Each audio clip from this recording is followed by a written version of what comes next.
நான் வைத்தீஸ்வரன் கோயில் என்ற சிற்றூரில் ஒரு தாலுக்கா ஹெட் குவார்ட்டர். இங்கே பாரம்பரிய ஜோதிடம், வேத ஜோதிடத்தில் நான் தனியாக அலுவலகம் திறந்து அதற்கு என்னிடம் விளக்கம் கேட்கும் அன்பர்களுக்கு ஜோதிட 9 கிரகங்களை அடக்கிய இந்த ஜாதக பார்த்து அவர்களுக்கு விளக்கம் சொல்லி வருகிறேன். அன்பர்களே, 2026ஆம் வருடத்தில் 2 முக்கிய நிகழ்வுகள் கிரகங்களில் நவக்கோள்களில் நடைபெற உள்ளன. 6 மார்ச் 2026ஆம் அன்று காலை 8:24 மணிக்கு சனி பகவான் கும்பராசியிலிருந்து மீனராசிக்கு பிரவேசமாகிறார். அடுத்து 2 ஜூன் 2026ஆம் அன்று குரு பகவான் மிதுன ராசியிலிருந்து கடக ராசிக்கு பிரவேசமாகிறார். இப்போ இந்த 2 பெயர்ச்சிகளை வைத்து கொண்டு தான் 2026ஆம் ஆண்டு 12 ராசிக்காரர்களுக்கு எந்த மாதிரி நிகழ்வுகளை தீர்மானிக்கப் போகிறது என்பதை முதலில் மேஷராசிக்காரர்களை எடுத்துக்கொள்வோம். மேஷராசி அன்பர்களே, உங்கள் ராசிக்கு 12ஆம் இடத்தில் சனி பகவான் வருகிறார். அடுத்து குரு பகவான் 4ஆம் இடத்தில் கடகராசியில் பிரவேசமாகிறார் 2 ஜூன் 2026க்கு. இந்த குரு பகவானுடைய 9ஆம் இடத்து பார்வை சனி பகவான் மீது 2 ஜூன் 2026க்கு பிறகு பார்வைப்படுவதால் அவர் சனி பகவானுடைய தாக்கம் உங்களுக்கு குறைந்து குரு பகவானுடைய தாக்கமே பொழு பலனாக இந்த வருடம் முழுவதும் நடக்க இருக்கிறது. இப்போ கடகராசியில் அமரப்போகிற குரு உங்கள் ராசிக்கு 8ஆம் இடத்தையும் 10ஆம் இடத்தையும் 11ஆம் இடத்தையும் பார்ப்பார். 8ஆம் பாவகம் என்பது உடல் நோய் பிணிகளை குறிக்கக்கூடியது. இந்த குரு பார்வையினால் உடலில் உள்ள நலிவுற்ற அம்சங்கள் நீங்கி உடல் பொலிவுறும். மேலும் 10ஆம் பாவகத்தில் குரு பார்வையிடுவதால் தொழில் முன்னேற்றம், பொருளாதார முன்னேற்றம் ஏற்படும். 12ஆம் பாவத்தை குரு பார்வையிடுவதால் உங்களுக்குள்ள அனாவசிய செலவினங்கள் குறைந்து, அனாவசிய பிரயாணங்கள் குறைந்து, தூரதேச பிரயாணங்கள் எதுவாக இருந்தாலும் நன்மை பயக்கக்கூடிய பிரயாணங்கள், நல்ல தூக்கம் வரும்.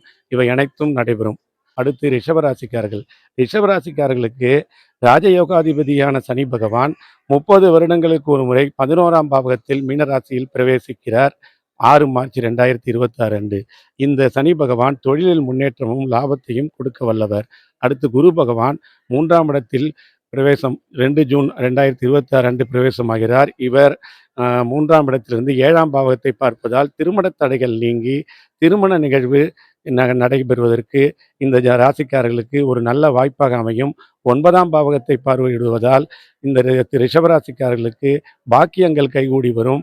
11ஆம் பாவத்தை பார்வையிடுவதால் இந்த ரிஷபராசிக்காரர்களுக்கு செய்தொழிலின் முன்னேற்றம், பொருளாதார மேன்மை, லாபம் அதிகரித்தல் இவை எல்லாமே ஏற்படும். அடுத்து மிதுன ராசிக்காரர்களுக்கு இந்த குரு பகவான் தனஸ்தானம் எனப்படும் 2ஆம் பாவகத்திற்கு 2 ஜூன் 2026 அன்று பிரவேசமாகிறார். அதனால் தன விருத்தி, தன லாபம், செய்தொழில்களில் முன்னேற்றம், செய்கிற வேலைகளை அலுவலகத்தில் உத்தியோக உயர்வு, அதனால் சம்பளம் கூடுதல், இது எல்லாமே நடக்கும். அடுத்தது சில பேருக்கு தொழிலில் ஏற்படுகின்ற தடைகள் நீங்கி அந்த தொழில் முன்னேற்றம் ஏற்படும். மிதுன ராசிக்காரர்களுக்கு குரு பகவான் நேரடியாக 8ஆம் பாவத்தை பார்வையிடுவதால் அவர்களுக்குள்ள உடல் நல கோளாறுகள் நீங்கி உடல் நலம் தேரும். 10ஆம் பாவகத்தை பார்வையிடுவதால் தொழிலில் முன்னேற்றம் அல்லது இருக்கிற வேலையோட இன்னும் அதிக சம்பளம் தரக்கூடிய வேலை வாய்ப்பு கிடைக்கும். அடுத்து கடகராசிக்காரர்களுக்கு இதுவரை அவர்கள் கஷ்டப்பட்டு வந்த அனைத்து கஷ்டங்களும், பொருளாதார தடைகள், குடும்பத்தில் தடைகள் எல்லாமே நீங்கி 9ஆம் பாவகத்தில் அமர்ந்துள்ள சனி பகவானை, அஷ்டம சனியிலிருந்து விடுபட்ட 9ஆம் பாவக சனி பகவானை குரு தமது நேரடி பார்வைகளால் உச்சம் பெற்ற கடகராசி வீட்டிலிருந்து பார்வையிடுவதால் கடகராசிக்காரர்களுக்கு அனைத்து தடைகளும் நீங்கி செய்தொழில் முன்னேற்றம். சிம்மராசி அன்பர்களே, 2026ஆம் ஆண்டில் உங்கள் ராசிக்கு 8ஆம் பாவகத்தில் சனி பகவான் 6 மார்ச் 2026 அன்று பெயர்கிறார். 8ஆம் பாவகத்தில் அமரும் கிரகங்கள் எப்போதும் நல்ல பலன்களை கொடுக்காதனால் இந்த சனி பகவான் உங்களுடைய உடல் ஆரோக்கியத்தை கெடுப்பார். அதனால் கொஞ்சம் புதிய முயற்சிகளில் இறங்க வேண்டாம். செய்தொழில்களில் புதிய முயற்சிகளில் புதிய முதலீடு இதெல்லாம் செய்ய வேண்டாம். அடுத்து உங்களுடைய வீட்டில் உள்ள பெரியவர்களுடைய ஆலோசனை கேட்டு வேளைக்கு உணவு உட்கொள்ளுதல், பிரயாணங்களை தவிர்க்க முடியாத பிரயாணங்களை மட்டும் மேற்கொள்ளுதல், அடிக்கடி பிரயாணம் மேற்கொள்ளாமல் இருத்தல், உடல் ஆரோக்கியத்தில் அதிக கவனம் செலுத்தல், இது எல்லாம் இந்த 2.5 வருடங்களுக்கு சனி பகவான் இருந்தாலும் குரு பெயர்ச்சி 2 ஜூன் 2026 அன்று நடந்த பிறகு சனி பகவானை குரு பார்ப்பதனால் ஓரளவுக்கு நிலைமை சீராகி உங்கள் உடல் ஆரோக்கியம் எல்லாருக்கும் முன்னேற்றம் ஏற்படும். கன்னிராசியர்களே, அன்பர்களே, உங்கள் ராசிக்கு 7ஆம் பாவகத்தில் சனி பகவான் 6 மார்ச் 2026 அன்று வருவதால் வாழ்க்கை துணையுடன் கருத்து வேற்றுமை ஏற்படாமல் நீங்கள் கவனமாக பார்த்து கொள்ள வேண்டும். மேலும் உங்கள் ராசிக்கு 11ஆம் பாவகத்தில் 2 ஜூன் 2026 அன்று வரும் குரு பகவான் லாபத்தை அள்ளி வீசப் போகிறார். இந்த ஆண்டு ஒரு பொற்காலமான ஆண்டாக இருக்க உங்கள் முயற்சிகளில், உங்கள் செய்தொழில்களில் லாபம் அதிகரிக்க தகுந்த முயற்சிகளை எடுங்கள். அடுத்து கன்னி ராசியில் அன்பர்களே, சனி பகவானுடைய தாக்கம் உங்களுடைய வாழ்க்கை துணையுடன் எல்லாவற்றிலும் நீங்கள் ஒத்துப்போவது மிகவும் மிகவும் கவனமாக பார்த்து கொள்வது நலம் பயக்கும். அடுத்து துலாம் ராசி அன்பர்கள். துலாம் ராசி அன்பர்களுக்கு சனி பகவான் 6ஆம் இடத்தில் இடம் பெறுவதால் மீனராசியில் அவர் எதிரிகளின் தொல்லைகளை குறைப்பார். எதிரிகளில் எந்த எதிரிகளாக இருந்தாலும் உங்களிடத்தில் தோற்று போய்விடுவார்கள். நீங்கள் எடுத்த காரியம் எல்லாத்திலும் வெற்றி பெறும். அடுத்தது இந்த இயற்கை பாவகிரகங்களான சனி பகவான் 6ஆம் பாவத்தில் இருக்கும் பொழுது பொதுவாக ஜாதகருக்கு எல்லாவற்றிலும் நன்மையே உண்டாகும். கடன்களை அள்ளி கொடுப்பார். அந்த கடன்கள் நன்மை பயக்கக்கூடிய கடன்களாக, அதாவது ஒரு சொத்து வாங்குறது அல்லது ஒரு வீடு கட்டுறது, இந்த மாதிரி ஒரு தொழில் துவங்குறது, இது மாதிரிக்கு உங்களுடைய பண வீக்கத்துக்கு உங்களுடைய உங்கள் கெப்பாசிட்டிக்கு தகுந்த போல் நீங்கள் கடனை ஏற்படுத்திக் கொள்ளலாம். அடுத்து விருச்சிக ராசி அன்பர்கள். விருச்சிக ராசி அன்பர்களே, உங்கள் ராசிக்கு 5ஆம் பாவகத்தில் பூர்வ புண்ணிய ஸ்தானத்தில் சனி பகவான் 6 மார்ச் 2026ஆம் ஆண்டு பிரவேசமாகிறார். இதனால் பூர்வ புண்ணியம் வலுப்பெறும். குழந்தைகளுக்கு மேன்மை உயங்கும்.